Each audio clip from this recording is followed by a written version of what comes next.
Ouais, mais le bureau de la part, c'est... on change, on embauche une nouvelle personne à chaque projet. Les deux directrices, c'est Julie et moi. Nous, on a commencé un projet sur l'effondrement avec l'ancien co-directeur qui s'appelle Simon Pointe, qui est décédé en cours de création. Puis pendant qu'on travaillait sur ce spectacle-là, on a formé une équipe avec Martin, Robert, Bernard, et on a fait des résidences de création avec tout le monde. On a suspendu la création du premier spectacle. On a demandé à Alain Martin de tenir le journal de l'effondrement. Alors, il a fait un genre de making-of avec ce qu'on avait ramassé dans les résidences de création. Donc, le texte est d'Alain Martin Richard.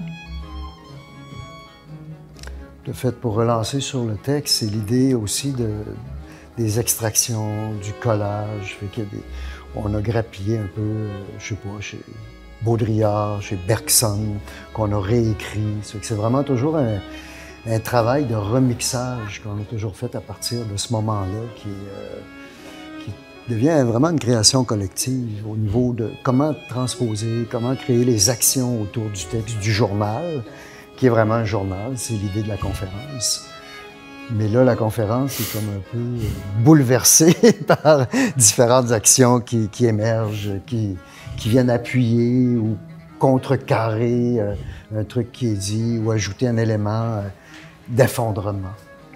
Donc, toujours sur le thème de l'effondrement, tu sais, tu as de l'effondrement corporel, individuel, tu as l'effondrement des grands glaciers, l'effondrement un peu généralisé de la planète, des guerres, etc. C'est ce qui est intéressant d'embrasser, en tout cas moi ce que récemment j'ai trouvé intéressant d'embrasser, c'était oui, le direct, mais là on s'est rendu compte que des fois il y a des contraintes, de travailler avec le corps de Laurence amène des contraintes.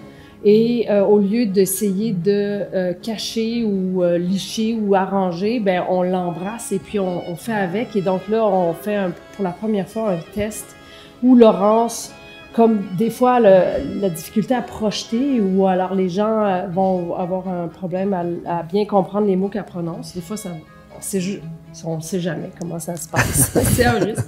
On s'est dit que cette fois-ci, on allait faire le test de qu'elle tiendrait dans ses bras une petite caisse de haut-parleur qui donc va projeter sa voix qui est préenregistrée. Donc là, c'est pas tout du direct, c'est là que ça. Ouais. Mais il est envoyé direct, je dirais. Ouais. Mais il est préenregistré. Mais donc ça, c'est un peu la façon que le bureau de l'APA, je pense Alain aime travailler, c'est au lieu de cacher les difficultés, c'est des contraintes qui nous amènent ailleurs et on aime ça, travailler avec les contraintes de vie créative. On s'en sert. Puis peut-être que je peux revenir au début du projet.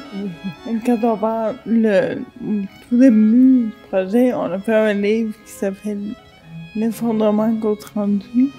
C'est moi et l'artiste norvégienne Stéphanie Belliveau, qui n'est pas ici aujourd'hui, mais c'est des images de Stéphanie qui est partout sur les murs. Donc, on expose. En fait, notre conférence de démonstration, c'est aussi un prétexte d'exposition des images de Stéphanie. Donc, voilà. Et les gens seront invités à venir derrière sur scène, si on peut dire que c'est une scène, à regarder l'exposition du livre. C'est beaucoup l'esthétique du livre qui a inspiré un peu, en partant, les stratégies de mise en scène ou de scénographie ou de travail corporel qu'on transpose également. Donc, t'es encore là, t'as un reflet du livre dans l'action, on s'alimente quand on le regarde, tu sais, ça vient comme créer une autre dimension sur la perception de l'effondrement, qui dans le cas du livre est c'est l'individu, tu sais, c'est l'humain, Puis nous, ben là, on déborde évidemment, comme je disais tout à l'heure, sur les grandes catastrophes que tout le monde vit quotidiennement. Là. On en a des preuves, tu sais, à tous les jours, là, quasiment. Puis l'idée du titre, ben, c'était un peu un jeu de mots aussi là-dessus, le show sur l'effondrement qui n'aura pas lieu. Est-ce que c'est le show qui n'aura pas lieu ou l'effondrement? La question reste ouverte. Puis on a eu beaucoup de refus, on a eu le show devait être booké dans des places, puis ça a été annulé. Fait que même dans le show, il s'annule lui-même par des circonstances qui dépendent pas de nous. Puis ça, on l'intègre maintenant dans le journal aussi, tu sais, le fait que, oui, on devait le faire à telle place, finalement, ça se fait pas. Fait qu'il y a des effondrements dans le concept même du show. Fait que, tu vois, c'est un peu tordu, finalement, mais il suffit de se laisser aller, puis on vient générer, je pense, un ensemble d'images fortes. Je trouve qu'il y a des images très fortes, puis vraiment intéressantes là, dans le show. Pour te dire un peu comment ils travaillent, la première fois que j'ai travaillé avec eux, ils m'ont invité comme critique de théâtre, parce que je fais des critiques de théâtre. J'avais écrit sur eux un spectacle que j'avais adoré. Puis ils m'ont trouvé tellement fin qu'ils m'ont engagé après pour faire la critique d'un show pendant le show. C'est un truc qu'on avait fait avec les oiseaux mécaniques. Donc tu vois, le bureau de l'APA a comme pas de limite. Il n'y a pas de quatrième mur, il n'y a pas de zone retranchée, il n'y a pas de zone sécuritaire. On plonge. Puis travaille à partir de concepts qui sont toujours déroutants. Puis même à l'intérieur, quand on construit, on est toujours en train de se défier mutuellement, de faire des trucs. C'est que ça crée une dynamique qui est vraiment, vraiment singulière au bureau de l'APA. Quand on parle d'art expérimental, c'est important de pas le nommer, mais de revenir à l'expérience. Nous, on fait de la création. Je pense qu'on veut essayer les affaires. D'ailleurs, une des phrases centrale du bureau de l'APA, c'est « essayons voir », on joue, on trouve des images, on a envie d'essayer ce que ça fait, le son, ce que ça fait, les productions. Donc, la notion d'expérience, de création d'essai est centrale. Puis l'erreur est importante aussi. L'accident. Donc c'est un essai, mais on échoue souvent. Ouais. On fait beaucoup d'erreurs. Puis là, on peut servir les erreurs comme matériel créatif aussi. C'est drôle parce que moi, l'accident, c'est surtout dans la production Entre nous sommes ouverts que je l'ai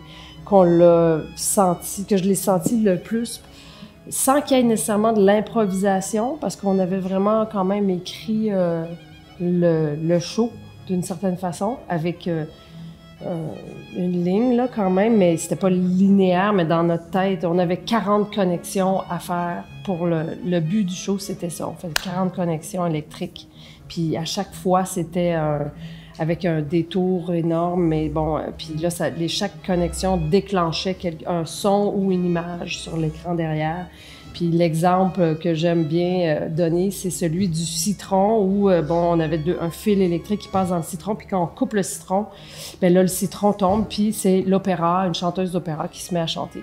Puis donc là, le jeu, comme ça, et puis à un moment donné, il faut que l'opéra arrête de chanter, fait qu'on serre le citron dans un étau, comme ça, puis là, ça l'arrête. Mais à un moment donné, dans le spectacle, plus tard, le jus coule, puis là, à un moment donné, la connexion part, mais on ne sait jamais quand et à quel moment dans le show que l'opéra va se remettre à chanter. Mais il faut gérer, il faut faire avec, tu sais. Fait que ça, puis c'était vraiment un élément de surprise qui... Tu sais, on pouvait être en plein autre numéro au moment du spectacle, mais quand même, il fallait arrêter puis aller represser le citron pour que l'opéra arrête, pour qu'on puisse poursuivre. Fait que c'est ça, l'idée de l'accident, on aime bien frôler ça. Je parlerai pas de rôle, c'est comme si les stratégies de chacun se manifestent, s'insèrent dans... Il y a un truc très organique dans la façon de monter les choses. Celui-là, entre autres, là, parce que celui-là, je suis dedans depuis le début, là. On s'assoit ensemble, on discute, puis là, on voit un peu les préférences de chacun. Ça vient spontanément. Il n'y a pas dans le sens de rôle comme au théâtre. C'est pas de ça qu'on parle.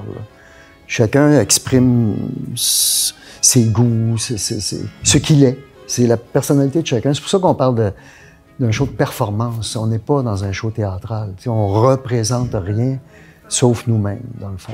Fait que c'est pas une représentation dans l'ordre du rôle construit comme au théâtre.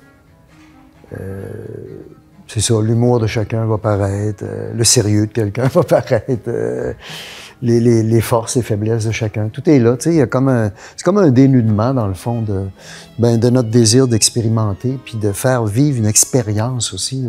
C'est expérimental et expérientiel. Puis on a vraiment, qu'on espère que le monde va partager dans la construction du show, parce que, bon, on dévoilera pas tout, mais tu sais, on est bien proche des spectateurs. C'est le fun de la salle ici pour ça, il y a une proximité, ça, on aime beaucoup ça. Il n'y a pas une distance comme de scène ou sur le théâtre, il n'y a pas ce mur-là. Là. Ça, c'est sympathique à faire aussi, qu'on se mêle avec les gens. J'ai le goût de dire qu'il faut retravailler l'imaginaire de l'effondrement.